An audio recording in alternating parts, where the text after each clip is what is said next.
नमस्कार मित्रों। आज मैं विकास वर्धन पुनः आप लोगों के समक्ष एक नई कहानी लेकर उपस्थित हुआ हूँ। ये कहानी है भद्राचल रामदास की।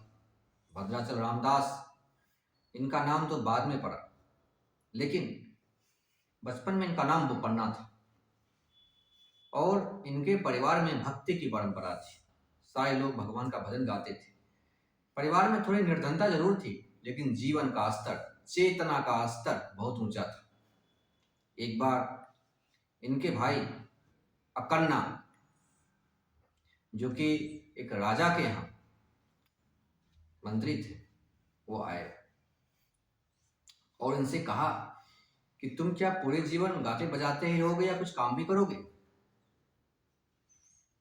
इस प्रकार से उन लोगों के बीच आपस में बातचीत हुई।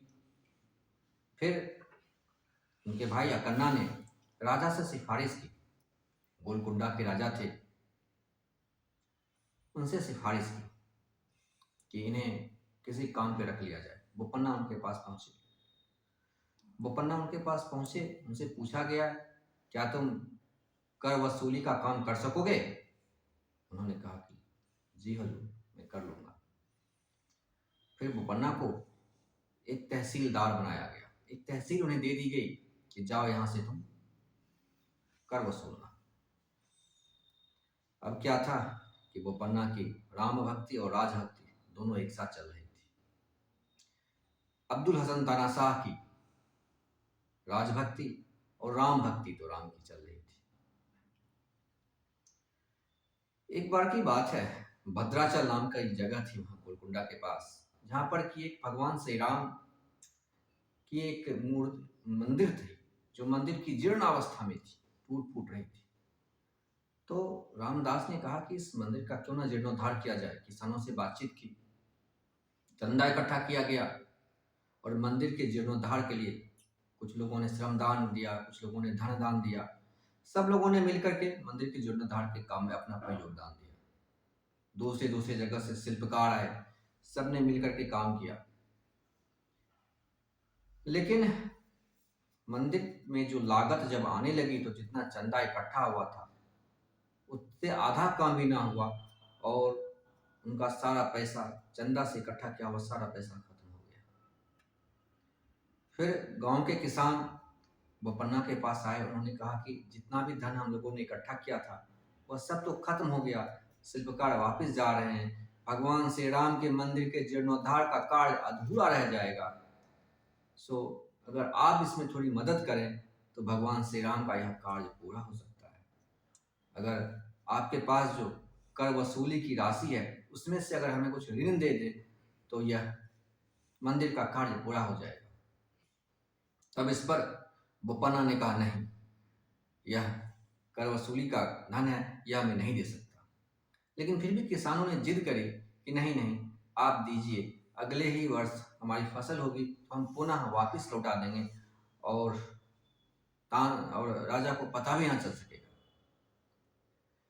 फिर किसी तरह से बोपन्ना राजी हुए और बोपन्ना ने 1 लाख रुपए दिया किसानों को, उनके विश्वास पर कि अगले वर्ष फसल आएगी तो फिर वो राजकोष में जमा कर देंगे। लेकिन अगले वर्ष फसल खराब हो गई।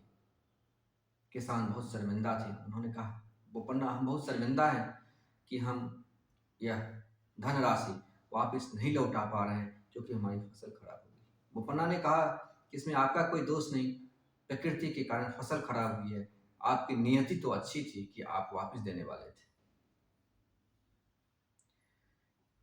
फिर उन्होंने कहा कि चलो, जो यह राशि है मैं अपने नाम पे लिखवा देता हूँ और अगले वर्ष जब फसल होगी तो आप हमें दे देना।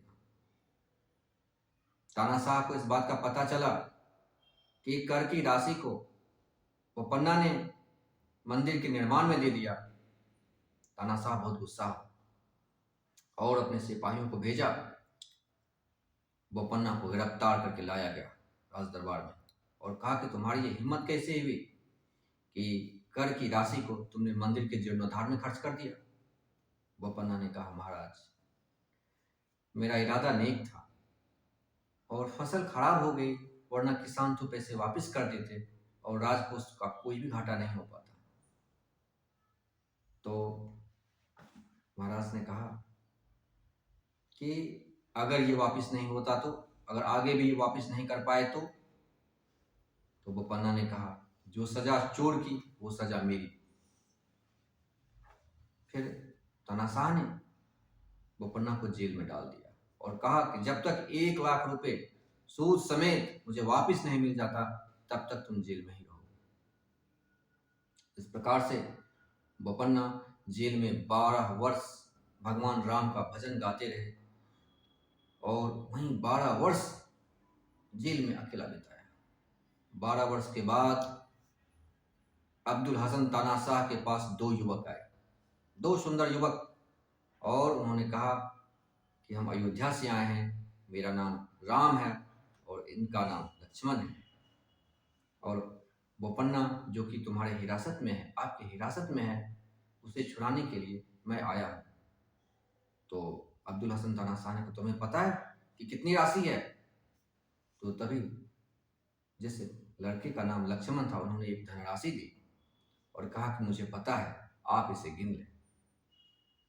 फिर पोटली खोली, सिक्के को गिने गए, सिक्का बिल्कुल असली था, परख करवाई गई सिक्के की, सिक्के बिल्कुल असली थे और 1 लाख रुपए का जितना सूद होता था 12 वर्षों में, सूद समेत अब्दुल हसन तानाशाह को वो राशि मिल गई।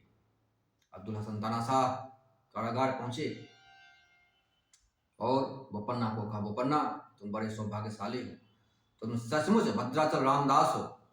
क्योंकि 2 युवक आए थे, राम और लक्ष्मण अपना नाम बतला रहे थे। मैंने पूछा कहाँ से आए हो, तो उन्होंने कहा कि मैं अयोध्या से आया हूँ, और वो दोनों पूरी धनराशि जो 1 लाख रुपए की थी सूद समेत वो हमें वापस कर दिए, इसलिए अब मैं पुनः तुम्हें तहसीलदार नियुक्त करता हूँ। रामदास बहुत द्रवित हुए, बोले वो कोई और नहीं, मेरे भगवान राम थे, उन्होंने आकर के हमारा ऋण चुकाया, लेकिन अब मैं तहसीलदार पुनः नहीं बनना चाहूँगा, अब मैं रामदास ही सही, मैं भद्राचल रामदास ही हूँ, अब मुझे रामदास ही रहने दीजिए, अब मुझे तहसीलदार नहीं बनना। लेकिन अब्दुल हसन तानाशाह को अपनी गलती का एहसास हुआ और भद्राचल रामदास को पालकी में बिठाकर ससम्मान भद्राचल पहुंचाया और वहां आसपास की जमीन भी भद्राचल के उस मंदिर के लिए दान में दी गई। इसके बाद का समय भद्राचल रामदास का सुख में बीता, भगवान श्री राम की भक्ति में बीता। आशा करता हूं मित्रों आपको कहानी पसंद आई होगी भद्राचल रामदास की। अगर कहानी पसंद आई हो तो चैनल को सब्सक्राइब करें, लाइक करें और अपने मित्रों के साथ शेयर करें। बहुत बहुत धन्यवाद।